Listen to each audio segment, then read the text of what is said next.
Hello students, या व्हिडिओमध्ये आपण डिस्कस करणार आहोत की काही जो रिड्यूस सिलेबस झालेला आहे तर त्या रिड्यूस सिलेबसचा 12वी बोर्ड एक्झामसाठी अभ्यास करायचा नाही. तर चॅप्टर वाईज पाहूया आपण. फर्स्ट चॅप्टर सॉलिड स्टेट, याच्यामध्ये crystalline solid, amorphous solid, packing efficiency of metal crystal हे पॉईंट्स नाही आहेत. नंतरचा पॉईंट टेबल जो की दिला आहे तुम्हाला point number 3 FCC SCP only. त्याच्यानंतर electrical properties of solids, magnetic properties of solids हा सगळा पार्ट रिड्यूस केलेला आहे. चॅप्टर सेकंड सोल्युशन्स, त्याच्यामधला रिड्यूस पोर्शन पाहूया आपण. त्याच्यामध्ये first demonstration and exceptions to Henry's law हा जो पॉईंट आहे हा स्किप केलेला आहे, एक्झाममध्ये येणार नाही. वॉन्ट ऑफ फॅक्टर, नंतरचा पॉईंट असेल modification of expression of colligative property, हाही पॉईंट तुम्हाला एक्झामसाठी विचारला जाणार नाही आहे. नंतर van't Hoff factor and degree of dissociation. त्याच्यानंतर प्रॉब्लेम्स दिले 2.10 to 2.12 अँड 2.14 हे प्रॉब्लेम्स तुम्हाला बोर्ड एक्झामसाठी विचारले जाणार नाही आहेत. नेक्स्ट पाहूया आपण चॅप्टर नंबर 3 आयोनिक इक्विलिब्रियम. त्याच्यामधला फर्स्ट पॉईंट इंट्रोडक्शन स्किप केलेला आहे. नंतरचा point acidity, basicity and neutrality of aqueous solution हा पॉईंटही तुम्हाला नाही आहे. Next properties of buffer solution. नंतरचा पॉईंट असेल कॉमन आयन इफेक्ट. हे जे तुम्हाला दिसते 3.8 3.10 हे बुक्समध्ये त्यांना पॉईंटचे नंबर्स दिलेले आहेत, ते नंबर्स नाही करायचे. Next chapter number 4 chemical thermodynamics. त्याच्यामध्ये पहिला पार्ट असेल इंट्रोडक्शन. नंतरचा 4.2.6 जो की थर्मोडायनॅमिक इक्विलिब्रियम हाही पॉईंट स्किप. नंतर की पॉईंट्स ऑफ स्पॉन्टॅनियस प्रोसेस. नंतरचा पॉईंट असेल 4.11.3 जो की आहे एंट्रॉपी अँड स्पॉन्टॅनिटी. नंतरचा पॉईंट आहे 4.11.4 सेकंड लॉ ऑफ थर्मोडायनॅमिक्स. नंतर 4.11.5 त्याच्यामध्ये तुम्हाला दिलेलं आहे गिब्स एनर्जी.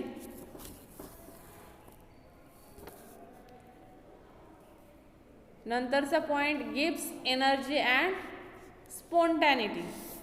नेक्स्ट असेल 4.11.7 स्पॉन्टॅनिटी अँड डेल्टा H और delta S. Next 4.11.8 temperature of equilibrium and 9 point असेल Gibbs function and equilibrium constant.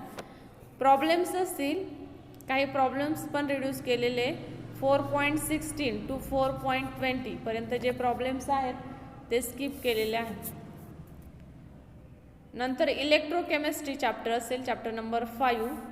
त्याच्यामध्ये first introduction reduce portion.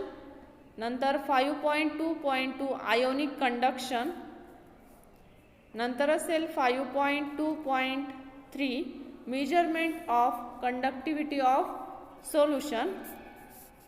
Next significance of molar conductivity हा एक पॉईंट असेल. नंतरचा पॉईंट 5.4.1 इलेक्ट्रोकेमिकल रिॲक्शन्स. त्याच्यानंतर असेल 5.4.2 इलेक्ट्रोड्स. नंतर असेल 5.10.1 ड्राय सेल. नंतर असेल 5.10.2 लीड अक्युमुलेटर. नंतरचा चॅप्टर पाहणार आहोत चॅप्टर नंबर 6 केमिकल कायनेटिक्स. त्याच्यामध्ये introduction, collision theory of biomolecular reaction 6.6. then 6.7 temperature dependence of reaction rate, then 6.12 to 6.14 problems जे की आहे ते रिड्यूस पोर्शनमध्ये जातात. नंतर chapter number 7 elements of group 16, 17 and 18 introduction. Next 7.2 atomic and physical properties of group 16 elements. Next point table 7.3 and 7.4 atomic and physical properties of group 16 and 17 elements. Then table 7 and 7.5 and 7.6. त्याच्यानंतर 7.9 oxygen and compounds of oxygen. Then figure 7.1 flow diagram for manufacture sulphuric acid. 7.11.2 hydrogen chloride. 7.13 compounds of xenon excluding table 7.14. Then chapter 8 transition and inter transition element. याच्यामध्ये पाहूया 8.1 general introduction.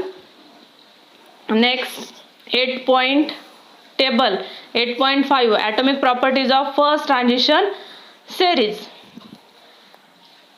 Table 8.6 ionisation enthalpies of first transition series elements. 8.3 compounds of manganese and chromium. 8.6 metallurgy. नंतर 8.6.2 extraction of iron from haematite और using blast furnace. हा point असेल. नंतरचा point table 8.12 ionisation enthalpy of lanthanoids. Problems on textbook page number 184. Then effective magnetic moments of lanthanoids. Next chapter पाहूया chapter number 9 coordination compound. त्याच्यामध्ये पहिला point 9.9.6 CFT crystal field theory. Next 9.9.7 factors affecting crystal field splitting parameters. Then 9.9.8 colour of the octahedral complexes. हे जे points तुमच्या समोर दिसत आहेत हे रिड्यूस पोर्शनमध्ये जातात. याच्यावरती बोर्ड एक्झामला कोणत्याही प्रकारचा क्वेश्चन येणार नाही. Next chapter number 10 halogen derivatives. त्याच्यामधला reduce portion Sandmeyer's reaction 10.3.5.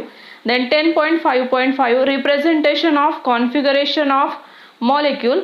Then next laboratory test of haloalkane. and 10.7 uses and environmental effect of some polyhalogen compounds. हे जे 4 पॉइंट्स तुम्हाला दिसत आहेत याच्यावरतीही बोर्ड एक्झामला क्वेश्चन येणार नाही. नेक्स्ट पाहूया chapter number 11 alcohol, phenol and ethers. याच्यामध्ये पहिला पॉइंट आहे स्किप केलेला प्रिपरेशन ऑफ अल्कोहोल. त्याच्यापासून काही मेथड्स आहे. फर्स्ट मेथड असेल from alkyl halide and second by acid catalysed hydration. या दोन्ही रिॲक्शन तुम्हाला विचारलं जाणार नाही. नंतर laboratory test for alcohol and phenol. त्याच्यामध्ये litmus test, reaction with bases, reaction with phosphorus halide, dehydration of alcohol to alkene and laboratory test for ethers. हे विचारले जाणार नाही.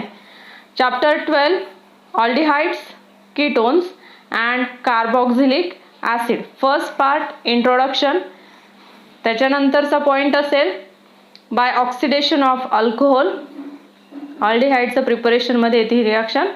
Second from hydrocarbon.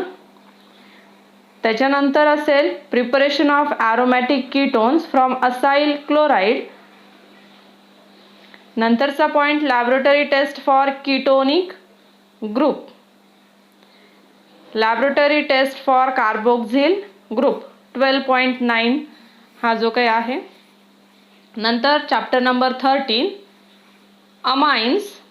त्याच्यामध्ये पहिला point laboratory test for amines. नंतर reaction with fluoroboric acid, reaction involving retention of diazonium group. हे content एक्झामसाठी नाही आहे. नंतर चॅप्टर नंबर 14 बायोमॉलिक्युल्स.